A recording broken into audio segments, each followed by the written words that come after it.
한 주간도 평안하셨는지요? 안녕하세요. 하늘빛 향기의 표인봉입니다. 안녕하세요. 윤유선입니다.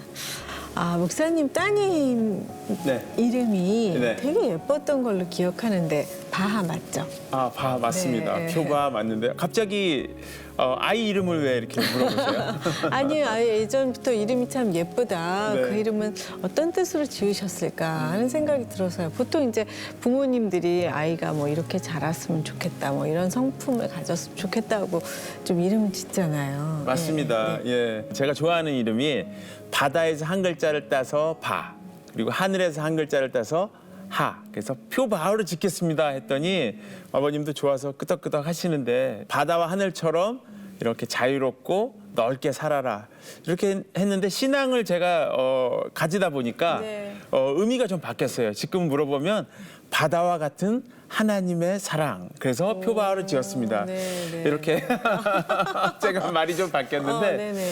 어쨌든 이렇게 부모가 자녀에게 이름을 지어준다는 것은 사람만이 갖고 있는 아주 특별한 의식이라고 저는 생각을 하는데요. 그러네요. 성경에서도 하나님께서도 최초의 사람을 그분의 형상대로 만드시고 직접 아담이라는 이름을 지어주셨잖아요. 네네네. 이 창세기 사건만 봐도 하나님은 창조 그 순간부터 우리 아버지가 되시고 우리를 자녀 삼아 주셨다는 걸 잘 알 수 있는 그런 부분인 것 같습니다. 아멘. 네, 아멘입니다. 그래서인지 자녀의 이름만 봐도 부모의 성품이나 가치관 뭐 이렇게 넌지시 짐작 가기도 하는데요. 네. 오늘 하늘빛 향기에서 만나볼 가정이 바로 딱 그런 분들입니다. 이분들 자녀의 이름은 4개입니다.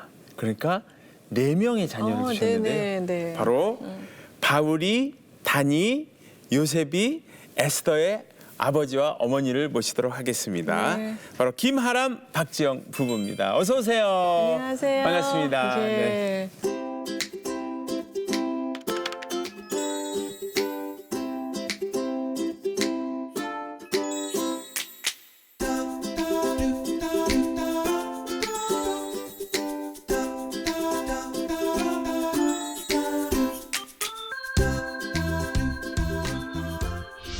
아버님 성함이 김하람.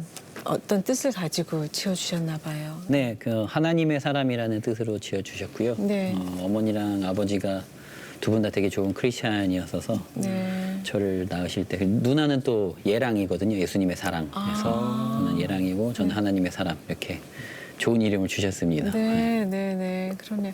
아이들 이름이 다 성경에 나오는 인물을 떠올리게 되는데요.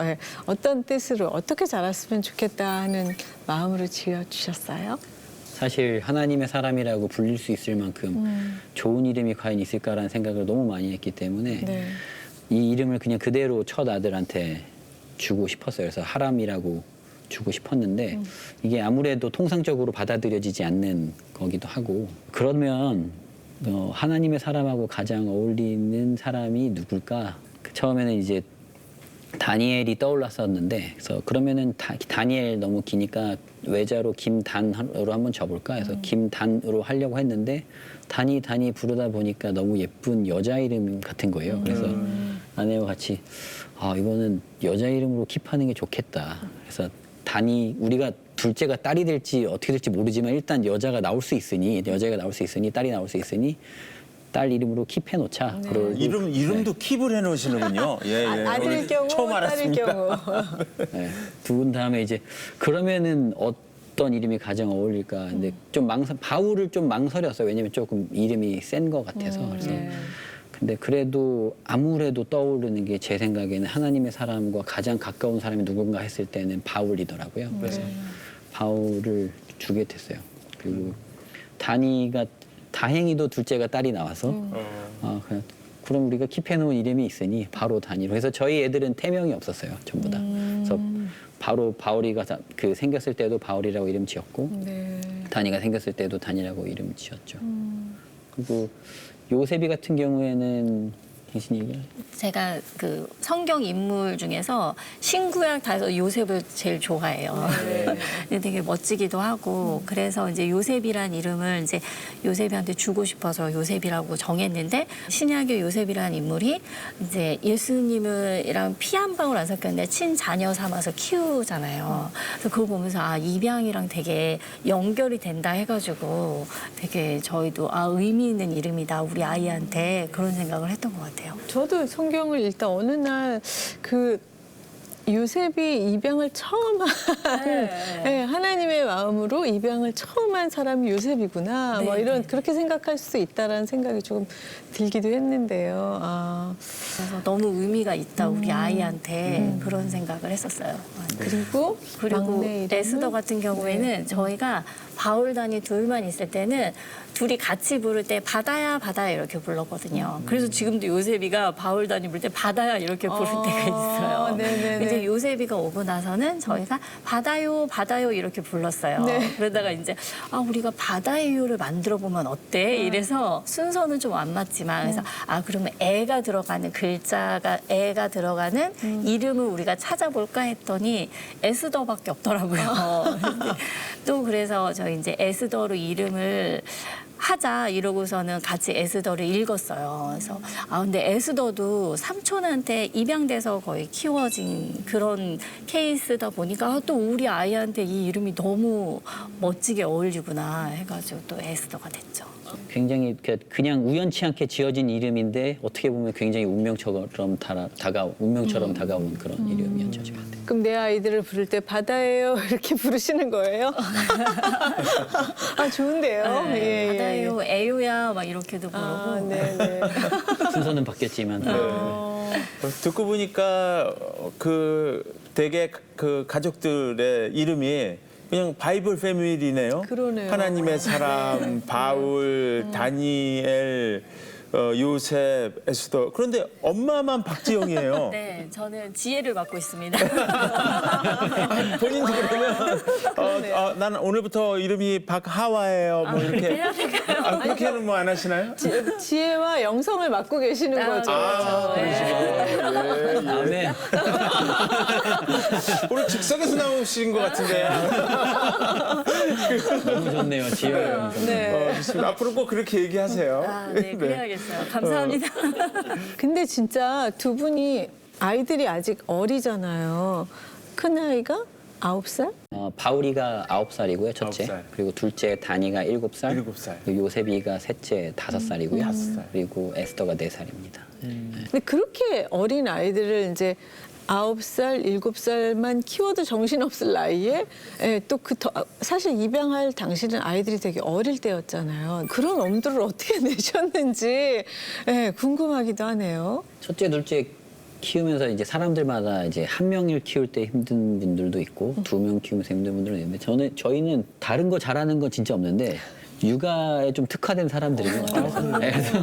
그래서 그렇게 막 엄청 힘들다고 느끼지 않았어요. 2명 키우면서까지도. 그래서 이 정도면은 뭐 많이 키울 수도 있겠다라는 생각이 있어서 그러니까 힘든 것 때문에 망설인 적은 없었고 그러니까 셋째 때 입양을 할까 넷째 때 입양을 할까 이런 거였죠. 언제 입양하는 시기가 문제였지 입양을 할까 말까는 고민했었던 적은 없었던 것 같아요. 정말. 말씀이 참 신기하네요. 네, 보통 이제 둘 키우면서 안 힘들다고 하시는 분은 별로 없는 것 같은데 오히려 셋, 넷을 키우니까 그냥 오히려 아이들끼리 놀아서 괜찮다 이렇게 말씀하시는 분 들어봤거든요. 근데 두 분이 정말 특화되셨나 봐요. 하나님께서 그 어떤 양육의 그 은사를. 은사를 주신 것 같아요. 어떻게 생각하세요? 그러지 않을까. 제가 뭐 다른 거 잘하는 건 없으니까 그런 것 같아요. 육아도 잘한다고는 말할 수는 없고요. 고통을 잘 못 느끼는 사람이 아닐까요? 아니 그게 더 중요한 것 같아요. 너무 잘하려고 해서 문제인데 아이들을 이렇게 스트레스 안 받고 아이를 키워주는 게 아이들한테 제일 좋은 거잖아요. 네. 부럽습니다. 예. 그리고 이렇게 잠깐 얘기를 나눴는데도 두 분이 굉장히 유쾌하세요. 맞아요. 어쨌든 아이들이 그러면 출산 자녀하고 양육 입양 자녀가 있는데 그 순서가 어떻게 됩니까? 넷이. 바울이 첫째 아들 친자고요. 네. 그리고 다니도 친자. 네. 그리고 요셉이하고 에스더 셋째 넷째가 이제 입양자녀입니다. 아, 그렇게 순서가 되는군요. 근데 제가 주변에 이제 저도 입양하신 분들을 몇 분 알고 지내는데요.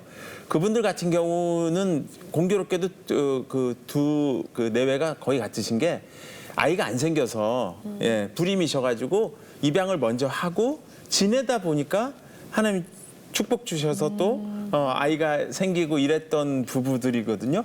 근데 그게 좀 일반적이라고 오히려 저는 생각을 했었는데 그렇지 않은 경우시네요. 지영이가 항상 결혼 전부터 계속 얘기를 했었던 게 임신을 못해서 입양을 하고 싶지는 않다. 아, 예. 그렇진 않고 출산을 하고 입양을 했으면 좋겠다라는 네. 생각이었어요. 그리고 결혼하기 전부터 어떤 마음이었냐면 하나님의 마음을 알고 싶어서 결혼도 하고 싶고 애도 낳고 싶었어요. 하나님이 아버지의 사랑이라고 말하는 게 과연 뭘까? 이게 너무 궁금해서 그 마음을 알려면 내가 아버지가 되는 방법밖에 없겠다라는 생각이었고 그 다음에 이제 하나님이 우리를 양자로 부르시고 입양하셨다고 했는데 그 사랑을 이해를 조금이라도 하려면 입양을 하는 방법밖에 없겠다라고 저 스스로 결론을 내렸어요. 그러니까 저한테는 입양이라는 이 행위가 이 과정이 하나님을 알아가는 과정이에요. 그러니까 하나님의 이 그때의 심정이 어땠을까? 지금 나를 사랑하시는 이 마음이 어떨까? 그러니까 지극히 개인적인 이유에서 하는 입양이었어요. 딱 오는 순간부터 정말 내 책임이다라고 느끼는 순간부터 진짜 그냥 우리의 자녀가 돼버리더라고요. 입양을 겪지는 않고서는 아무도 경험할 수 없는 그 갑자기 그 스위치 켜지듯이 탕 켜지는 마음이 있어요. 그래서 그게 진짜 개인적이라고 할 수 있지만 하나님의 마음을 알고 싶은 가장 귀한 마음으로 입양을 하신 거네요. 제가 입양을 안 했더라면 네. 과연 진짜 그 조건 없는 사랑, 아가페 사랑에 대해서 이해할 수 있었을까? 그러니까 그냥 피부치 자녀들은 사실 낳았으니까 어쩔 수 없이 키우는 거고 입양은 제가 선택해서 사랑하겠다라고 한 다음에 사랑하기 시작하는 거잖아요. 얘네들의 의사와 상관없이. 그래서 그런 마음이 진짜 하나님의 마음이었겠다. 내가 그냥 죄인이었을 때부터 저를 지정하시고 아무 이유 없이 사랑할게. 나한테 오기만 해라 라고 하셨던 그 마음을 이해할 수 있도록 그 하나님의 마음 알아가는 그 과정 중에서 정말 많은 걸음을 떼게 해준 과정이었었던 것 같아요. 입양이라는 게. 저는 그래서 입양을 안 하시는 분들이 꼭 해봤으면 좋겠고요. 그리고 그 사실 안 하고 돌아가시는 분들이 좀 안타깝게 느껴질 정도. 이렇게 행복한 이렇게 기쁜 마음을 못 누리는 거잖아요. 그러니까 예를 들어서 맛있는 음식을 저 혼자 먹는 느낌이에요. 그래서 네, 그 하나님의 마음을 조금 더 알 수 있는 그런 일이었었던 것 같아요. 네. 저한테. 네. 아, 진짜 하늘빛 향기 이제 진행을 하려고 이렇게 여기 매주 앉잖아요. 그러면 이제 매주 건너편에는 누가 오시냐면 많은 스승들이 오세요. 제 인생의 스승들이 오시는데 아, 오늘 큰 스승 오셨어요. 아, 진짜 저도 아비된 자로서 저런 생각을 내가 해본 적이 있나 순간적으로 생각을 해봤는데 없는 거예요. 그냥 하나님이 축복해 주시니까 배필을 만나서 그냥 결혼하고 가정을 이뤄서 그냥 사는 거구나. 그런데 하나님의 마음을 이해하고 싶어서 아비가 되고 싶었다, 아빠가 되고 싶었다라는 마음을 우리는 품어야 하는구나. 그래야 하나님 조금 더 알 수 있겠구나. 아, 이게 지금 귀하시네요. 야, 네. 귀한 말씀 해주신 거예요, 진짜. 너무- 숙연해진다 갑자기. 예, 그렇다고 너무 우리 얘기를 또 숙연한 쪽으로 가지 말고. 그러니까요. 그럴까봐 제가 말을 망설였어요. 제가 그게 단편적이어서 그때 이제 생각이 들면 그때 얘기를 하거든요. 예. 그래서요. 예. 네, 그래서 이제 입양을 어쨌건 무조건 해야겠다라는 마음이 있었기 때문에 그러니까 첫째, 둘째를 낳고 이제 원래는 셋째까지 낳고 아들, 딸이 있으니까 셋째까지 낳고 넷째를 성별을 맞춰서 입양을 하자라는 얘기로 사실 굉장히 많이 굳혀지고 있을 때였어요. 근데 예전에 봤었던 그 존 파이퍼 목사님의 영상 중에서 인터뷰한 영상 중에서 입양에 대해서 후회하지 않냐라고 입양한 것에 대해서 넷째, 다섯째 입양하셨는데 입양한 것을 후회하지 않냐라고 물었더니 존 파이퍼 목사님이 후회한다. 너무 늦게 한 걸 후회한다라고 하시더라고요. 그래서 한 살이라도 어릴 때, 한 살이라도 젊을 때 에너지가 조금이라도 더 있을 때 입양을 해야겠다라는 생각에 왜 내가 넷째까지 기다리려고 했을까라는 생각에 그냥 셋째부터 같이 하자고 했더니 공개 입양이신 거죠? 그렇죠. 네. 처음에 이렇게 만나게 된 그 순간들이 기억이 날 때가 있잖아요. 예. 그것도 두 분의 고백을 좀 듣고 싶은데요. 예, 아이들과의 첫 만남의 순간들. 예. 제가 할 말이 많아요. 요셉이는 첫 입양이었잖아요. 근데 그때가 처음 선보는 날, 이제 처음으로 요셉이를 만나는 날이었어요. 그래서 오전에 회사에서 오전 근무를 하고 반차를 내고 지하철을 타고 이제 그 입양 기관으로 이동을 하는데 그때 처음으로 요셉이 사진을 받아서 본 거예요. 그때까지 보지도 않고 그냥 있었는데 사진을 딱 봤는데 애가 코가 납작한 거예요. 내가 과연 얘를 키울 수 있을까? 이렇게 다르게 생겼는데 그리고 왜냐면 제가 아무리 막 평균 이하 외모지만 코는 이렇게 안 납작한데 우리 둘 다 코가 이렇게 납작하지 않은데 예. 근데 너무 안 닮은 거에 대해서. 너무 안 닮아서 예. 과연 이렇게 해서 내가 키울 수 있을까? 지하철에서 진짜 문자로 그랬어요. 우리 취소한다고 할 거 할 정도로 진짜 그 네. 다름이 확 겁이 나셨었나 봐요. 너무 예, 겁났어요. 예. 이게 진짜 현실이구나라고 딱 느껴지면서 너무 겁이 나는 거예요. 그래서 한참을 전화기에서 사진을 이렇게 보다가 갑자기 진짜 망치처럼 머리에 빵 때리는 생각이 딱 들었는데 하나님은 내가 잘생겨서 사랑할까? 라는 생각이 딱 들면서 사랑받을 이유가 하나도 생각이 안 나는 거예요. 제가. 근데 사랑을 받고 있는 거예요. 그래서 갑자기 눈물이 나기 시작하는 거예요. 지하철에서. 어머. 근데 지하철에서 정말 엉엉 울었어요. 옆에 사람들 다 앉아 있는데 혼자서 막 이러고 울었던 것 같아요. 흐느끼면서 그렇게 울면서 너무 감사해서 나를 이렇게 사랑하신다고 하나님이. 그래서 그래 내가 뭐라고 요셉이 외모를 판단해. 그러고 정말 마음이 탁 잡혀서 네. 그냥 선보러 들어가는 순간부터 넌 내 아들이다 하고 들어갔죠. 그래서 아, 네. 그리고 나서 요셉이를 만났는데 요셉이 선보러 가는 날 바울다니가 같이 갔어요. 바울다니가 같이 가서 요셉을 봤는데 요셉을 너무 예뻐하는 거예요. 정말 너무 예뻐하는 거예요. 이게 처음 만남이었죠, 요셉이하고.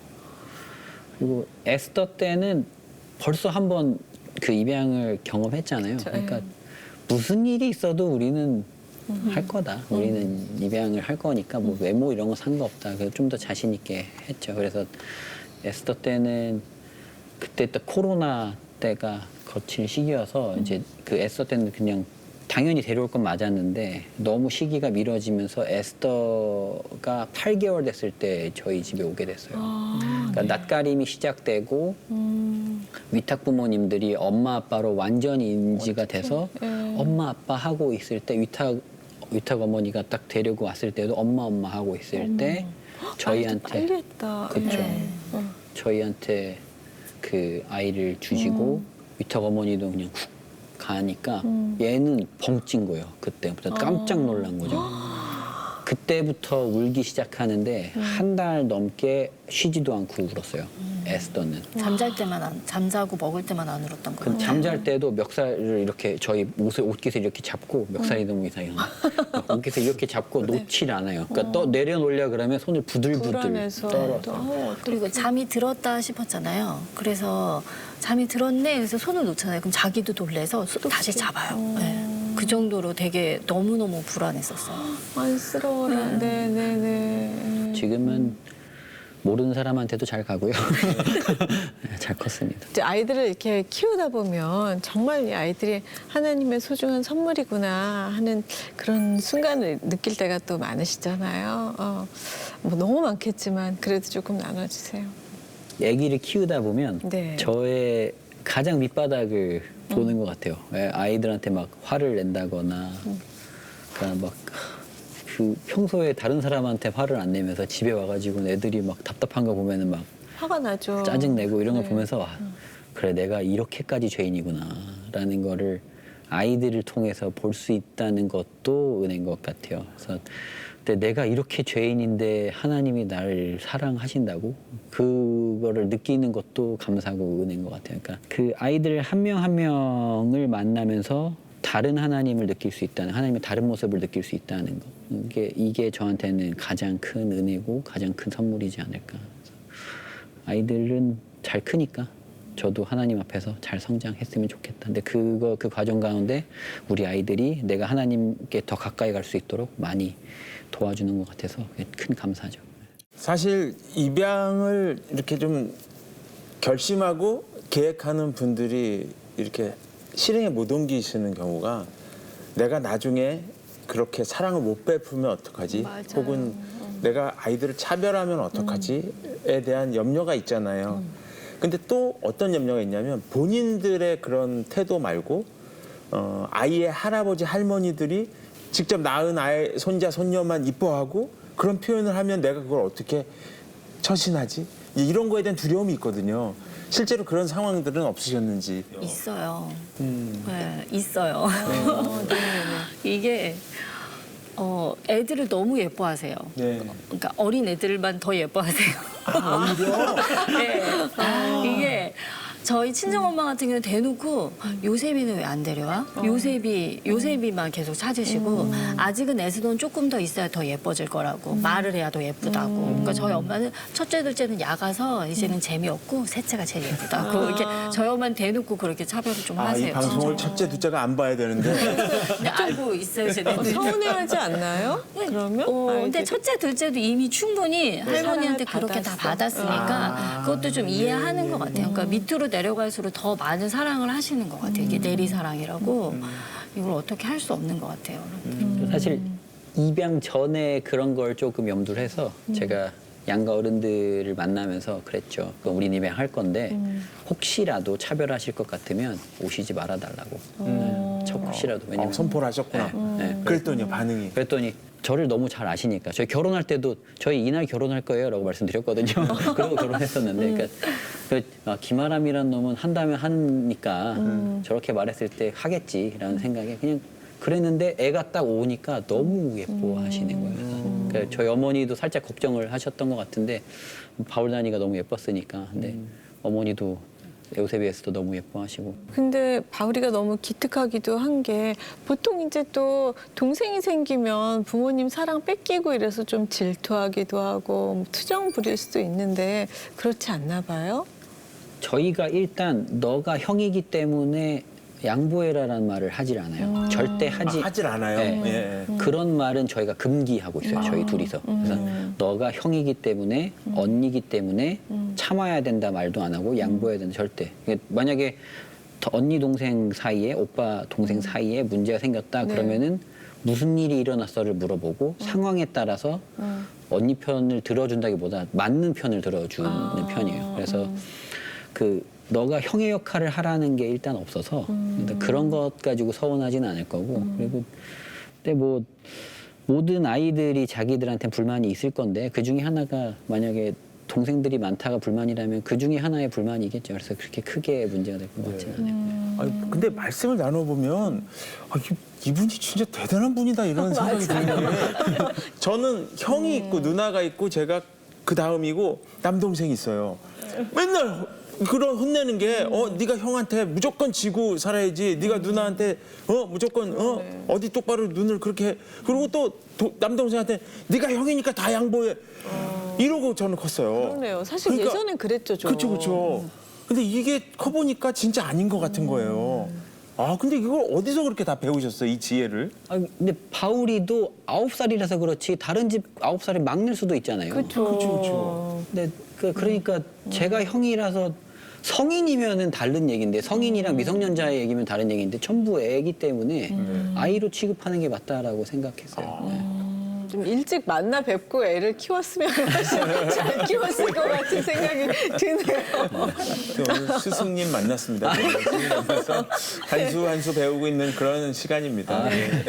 아닙니다. 이런 아이들이 이렇게 에스더 같은 경우는 그렇게 어려워하고 막 그러다가 아이가 안정을 찾았을 때 정말 그때 그 마음이 두 분이 더 감동이 또 있으셨을 것 같아요. 맞아요. 그 요셉이랑 에스더랑 어떻게 보면 반대예요. 그러니까 요셉이는 92일 때 왔는데 한 번도 안 울었는데 3일째 되는 날 엄청 우는 거예요. 근데 보니까 얘가 열이 많이 나고 그랬는데 어쨌든 딱 울기 시작할 때 되게 감동이었어 저한테. 아 드디어 나를 아빠로 인지했니? 이런 마음이었어요. 아 오히려 네, 드디어 나를 아빠로 인지했구나. 울어도 된다. 그래서 그때도 혼자서 되게 울었던 생각이 나요. 마음속으로. 되게 너무 감동이었어요. 근데 에스더 때는 완전 달랐죠. 에스더는 처음부터 울기 시작했으니까. 그래서 에스더는 너무 우니까 그러면 안 되는데 한 달이 돼도 계속 울고 있으니까 정말 얘한테 얘가 뭘 하겠어요. 내가 도대체 뭘 해줘야 되니? 막 이랬어요, 얘한테.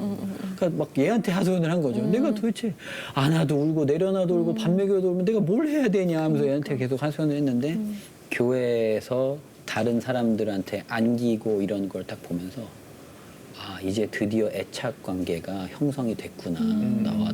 너가 이제 내가 옆에 있는 거 옆에만 있으면 다른 사람한테 갈 수 있구나. 날 버리지 않는다는 거를 예. 알고 있구나 생각에 그때 너무 감사했죠. 네. 에스더는 처음 왔을 때 특별한 가방을 가지고 왔었다라는 얘기를 제가 전해드렸거든요. 이 얘기는 무슨 얘기인가요? 그 입양을 하게 되면요. 네. 제가 알기로는 그 모든 아이들에게 그 원래 그 위탁 가정에서도 쓰고 있었고 그리고 생모가 아이한테 계속 남겨주고 싶었었던 그 물건을 정리해서 준 가방을 이렇게 주세요. 네. 왜냐면은 생모도 우리나라 입양법상 입양을 보내기 전에 무조건 일주일을 저희 때는 일주일이었는데 아마 더 늘었을 수도 있고 일주일을 무조건 생모가 키워야 되는 숙려 기간이 있어요. 그게 돼야지만 입양을 보낼 수가 있어요. 그럼 그게 생모가 그게 안 되면 입양을 못 보내요? 그렇죠. 그러니까 이게 너무 사실 어려워요. 이게 그것 때문에 그러니까 이거를 전부 엄마들만 이 책임을 갖고 사는 거예요. 그러네요. 이게 너무 슬프죠. 그러니까 미혼모들이 굉장히 힘든데 어쨌건 일주일 동안 무조건 키워야 되고 근데 그 사람이 학교 다니는 학생이면 어떡해요? 글쎄 말이에요. 임신 사실을 숨기고 있었던 사람이면 어떡해요? 네. 만약에 내가 일주일 사라지고 없으면 사람들이 다 의심하다가 일주일 사라지면은 제 출산하러 갔구나 이렇게 확신을 해버릴 텐데 그럼에도 불구하고 아이를 낳은 거예요. 얼마나 귀한 건지 아시겠죠? 귀하죠, 진짜. 그러니까 그걸 알면서도 내가 출산하겠다까지 마음먹은 건 입양을 보냈을 때 버린 게 아니에요. 내가 출산하겠다고 마음 먹고 그 상황을 다 알고 내가 얘를 호적에 무조건 넣어야 되기 때문에 호적에 넣고 그리고 일주일을 키워야 되고 이런 걸 다 알고 있는 상황에서 출산을 했다는 건 이 아이를 위해서 한 거거든요. 그러네요. 그리고 입양을 보냈다는 것도 내가 절대로 키울 수가 없어. 내가 지금 경제적인 요건상 나의 상황상 이 아이를 못 키우니까 이 아이한테 최고의 부모한테 보내주고 싶어라고 해서 보내는 게 입양이라서 절대로 이거를 버렸다고 표현할 수가 없어요. 사실 알고 나면은. 네, 근데 그러네요. 잘 모르시는 분들이 버렸다고 표현을 하는데 그렇지 않거든요. 근데 어쨌건 이렇게 생모가 이렇게 기르면서 가지고 있었던 그 육아용품들 위탁모가 가지고 있었던 육아용품들 그리고 그 계속 여태까지 찍었던 사진들이 있는 USB 해가지고 이렇게 정리해서 저희한테 보내주시는데 에스더의 생모 같은 경우에는 한 달 정도를 키우셨어요. 그러니까 노력을 정말 이렇게 망설이시면서 하셨던 거죠 그때. 그랬는데 그래서 좀 더 짐이 많아요. 요셉이도 똑같이 짐이 있고요. 똑같은 가방이 있는데 에스더 가방이 조금 더 큰 거죠. 네, 그럼 아이들에게 나중에 이제 그거 보관하고 계시는 건가요? 그렇죠. 네네네. 이거 너 낳아주신 어머니가 널 위해서 이렇게 간직해 주셨던 거야. 우리가 여태까지 갖고 있어서 거기에 배꼽도 들어있고요. 그거를 아는 게 커서도 아이들한테 되게 힘이 될 것 같네요, 진짜. 그렇죠. 네네. 자기의 기원을 안다는 건 굉장히 중요한 거니까. 네. 예, 하나님이 많이 일을 맡기실 것 같고요. 예, 부모 되신 분들 많이 만나 본 편인데 좀 어떤 시각이나 말씀을 하시는 그런 여러 가지 방향성이나 하는 부분들이 좀 뭐랄까 현실적이고 예, 더 많은 분들께 좀 도움을 줄 수 있는 그런 두 분인 것 같은데 이 두 분 어떻게 만났는지 궁금하지 진짜 않으세요? 지금 여쭤보려고 그랬었어요. 두 분이 이런 마음을 갖고 진짜 두 분이 어떻게 만나셨는지 예, 너무 귀한 갑자기 만남이라서 너무 궁금해지는 네. 거예요. 교회에서 뭐 만났고요. 근데 교회에서 제가 이제 청년부 시절에 이제 선교 준비를 하고 있을 때 이 사람은 미국에서 이제 유학 중에 방학 때 들어왔어요. 근데 방학 때 이 사람이 들어왔다는 거는 돈이 없어서 들어온 거거든요. 아, 그래요? 이게 기숙사비인가요? 기숙사비보다 비행기표가 쌌어요. 네. 그래서 한국에 잠깐 들어왔었죠. 그러면서 이제 선교를 가게 됐는데 그때 단기 이제, 선교? 네, 단기 선교. 그때 이 사람은 이제 돈이 없으니까 선교비를 이제 낼 수가 없는 상황이었는데 네. 그때 이제 저는 총무였거든요. 네. 그래서 선교팀 총무여가지고 이 사람한테 제일 했던 첫 마디가 여권 주세요. 그래서 그렇게 해서 이제 그때 친하게 되고 그러면서 좋은 누나, 동생 이렇게 해서 같이 지내다가 아, 이 사람은- 누나세요? 네, 누나예요. 네. 다들 헷갈려합니다. 네, 누나 저희가 같지 3살 차이 난다 그러면 제가 3살 많은 줄 알아요. 네. 아 그러세요? 네. 깜짝 놀랐습니다.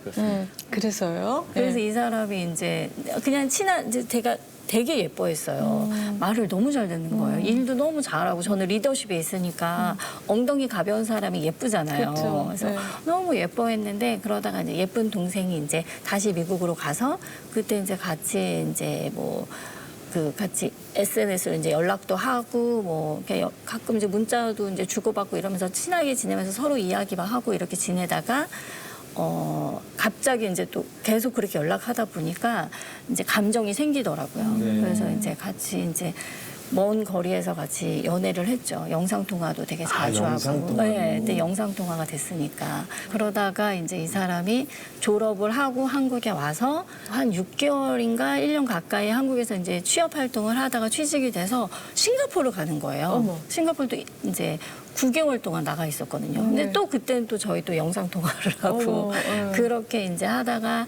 싱가포르에서 돌아오고 나서 이 사람이 이제 결혼을 하자. 그래서 결혼을 하고 또 바로 독일로 다 같이 갔어요.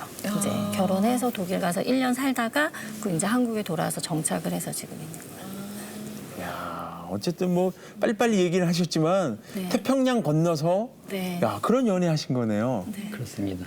이렇게 두 분이 만나시게 되기까지 이제 믿음 좋은 청년들이었으니까 보통 배우자 기도를 하고 또 기도한 대로 만난다고 하잖아요. 두 분 어떻게 배우자 기도를 좀 하셨습니까? 네. 저는 사실 배우자 기도가 의미 없는 일이라고 생각했어요. 왜요? 왜냐면은 제가 아는 하나님은 저한테 항상 최선의 것을 주신다고 생각했기 때문에 그래서 항상 하나님한테 배우자 기도를 만약에 하게 된다 그러면 하나님한테 하나님 아무나 주세요. 전 다 잘 살 수 있습니다. 그냥 하나님이 주시는 분이면 다 잘 살 수 있습니다. 라는 생각이었고 그렇게 살고 있었는데 그냥 아무나 주시지 않죠 하나님도 네. 역시나. 그래서 최고의 아내를 주셨죠 저한테는.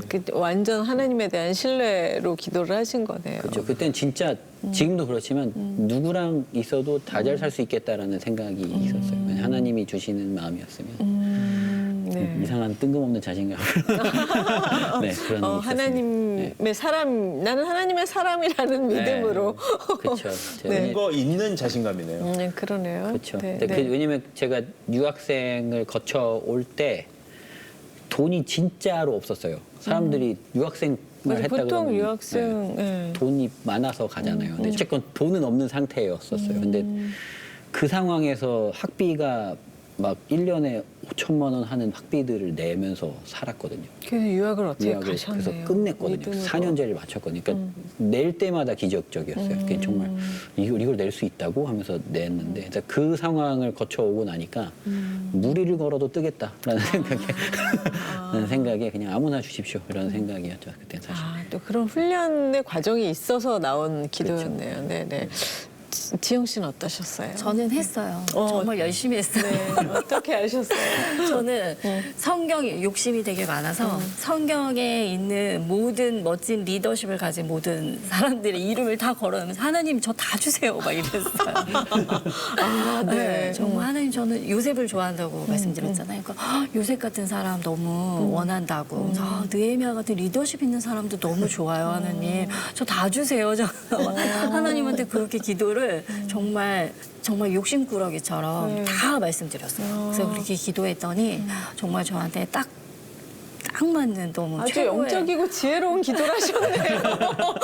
아, 좀 놀랐네요. 와, 진짜. 하나님은 다 들어주시잖아요. 네, 다 들어주셨어요. 네. 그래서 저는 막 저 스스로 생각해 하나님이 나를 너무 사랑하시는 것 같다. 저는 그런 생각을 지금도 가끔 해요. 네. 네. 부끄럽네. 네, 아니에요. 아무나 주십시오. 한쪽은 성경에 있는 이 사람의 장점을 다 모아놓은 사람을 주십시오. 네. 근데 딱 와, 사실 보통 이제 정확하네. 아무나 달라는 것도 아무나 주시면 어떻게 하는 믿음이 부족해서 못하고 이렇게 다 달라는 것도 이런 사람을 주겠어 하고 믿음이 없어서 못하잖아요. 근데 두 분이 진짜 양극의 믿음으로 딱 만났네요. 맞아. 정확히 표현하셨어요. 예, 맞아. 그러면 뭐 한 가지 더 질문을 드린다면 어쨌든 저희가 다 가정을 이루잖아요. 네. 예, 청년들은 또 아까 같이 배우자 기도를 해서 또 가정을 이루는 꿈을 가지고 저희들이 가정을 이루면서 이렇게 이 세상에서 살아갈 때 크리스천 가정의 아빠 엄마로서 어떠한 비전, 어떠한 소명을 가지고 살아가야 될지 얘기를 좀 해주세요라고 저희가 부탁한다면 어떻게 대답해 주실래요? 좋은 부모가 되려고 하기보다 네. 좋은 그리스도인이 되려고 하는 게 가장 최우선인 것 같아요. 나와 아이들의 관계를 먼저 생각하기보다 나와 배우자의 관계를 먼저 생각하기보다 나와 하나님과의 관계를 먼저 생각하는 맞아요. 사람이 되었으면 좋겠어요. 왜냐하면 저와 하나님과의 관계가 회복됐을 때 우리 아내와의 관계가 좋아질 거고 그 다음에 이제 우리 아이들이니까 제가 항상 입버릇처럼 말하는 게 하나님 먼저, 예수님 먼저, 그리고 아내, 그리고 아이들, 그다음 나머지라고 생각하거든요. 그래서 모든 사람들이 하나님과의 관계가 맺어지면 올바르게 맺어지면 그 모든 관계는 다 맺어진다고 다른 관계는 맺어진다고 생각해요. 근데 사람들이 주변 관계가 끊어진다 그래서 주변 관계에 노력을 하다가 하나님과의 관계가 끊어지고 그러다 보니까 가정도 잘 안 서고 그 부부 관계도 제대로 되지 않는 거기 때문에 집중은 하나님께만 하고 관계도 하나님과만 맺고 그러다 보면 모든 관계가 다 같이 맺어 있을 거라고 생각해요. 그래서 우리 아이들도 저희가 그렇게 살아가는 모습을 보고 배웠으면 좋겠어요. 우리가 아이들한테 성경 읽어, 큐티해, 교회가 이렇게 말하는 게 아니라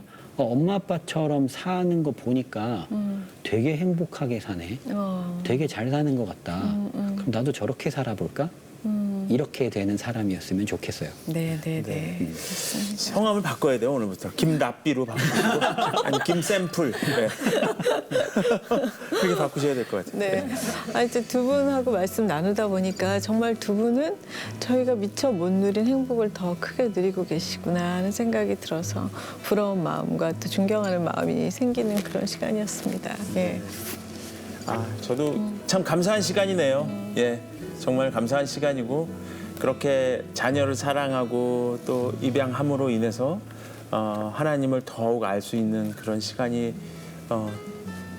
될 수 있다는 거 오늘 참 좋은 가르침을 주고 가시는데 방송 보시는 많은 분들도 아마 뭔가를 오늘 생각해 볼 수 있는 그런 의미 있는 시간이었지 않나 그런 생각이 듭니다. 네. 정말 이렇게 믿음이 있으시기 때문에 이런 감사와 감동이 있고 또 하나님의 이런 역사하심으로 저희가 정말 감탄하게 되는 그런 하늘빛 향기의 오늘 그런 시간이었습니다.